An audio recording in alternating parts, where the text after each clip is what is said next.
بیت المقدس کدام جای است؟ دنیا نمیشناسه که بیت المقدس کدام جای است، کدام مقام است، چی منزلت و مکانت در دین اسلام داره.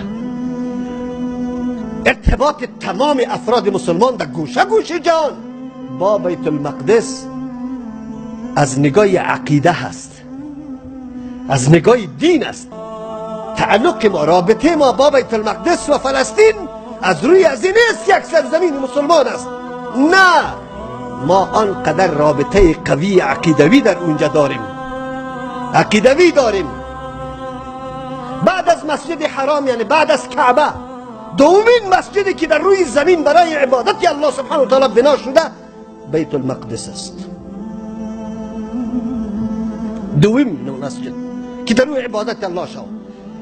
محبت جایگاه وحی انبیاء علیهم السلام است، مرکز امامت انبیاء علیهم السلام است، جایی که در اونجا رسول الله صلی الله علیه و سلم برای ثبوت جایگاهش که حتی برای انبیاء علیهم السلام در روز قیامت شفاعت بکنه، در دنیا باید امامت برای انبیاء علیهم السلام بکنه. امام اعظم محمد رسول الله، الله انبیاء را زنده میکنه، قطش جماعت میکنه، دمی بیت المقدس جماعت میکنه.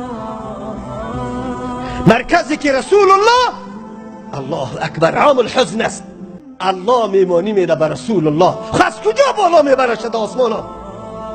میفهمی از کجا میبره؟ از صخره بیت المقدس که فعلا در زیر قبه قرار داره، در زیر قبه قرار داره، مرکز دنیاست. عیسی علیه السلام نازل میشه، پس دوباره همونجا نازل میشه.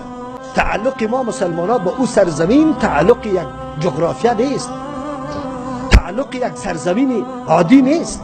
تعلق ما با او منطقه، با او دیار، تعلق عقیده است، تعلق دین است. هیچ نوع تسلط دنیای کفر خصوصا اسرائیل هر مسلمان نمیخواه، هر مسلمان نمیخواه، ولی الله سبحانه و تعالی اینی طور حالتا را میاره که ببینه این دنیای عرب ببین که چی میکنن. امروز یک جوان مسلمان جرم است برش اگر برای کمک برادر مسلمان خود بروه، قطعا بندی میشی، قانون است. اما برای دفاع از ظالما هر قدر نیرو روان میکنی، هیچ کسی دمیرای تا گرفته نمیتونه.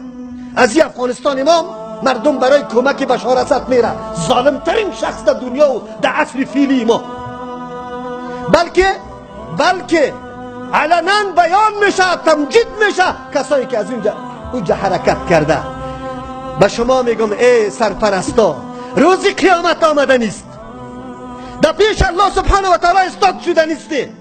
نگویی که 4 روز زندگی مرفع و پر نعمته من اینجا بگذرانم. روزی در قبر میری، بستریت خاک میباشه، بالشتت خاک میباشه، خورنده تو کرم میباشه، به الله سبحانه و تعالی پیش میشی، جواب میدی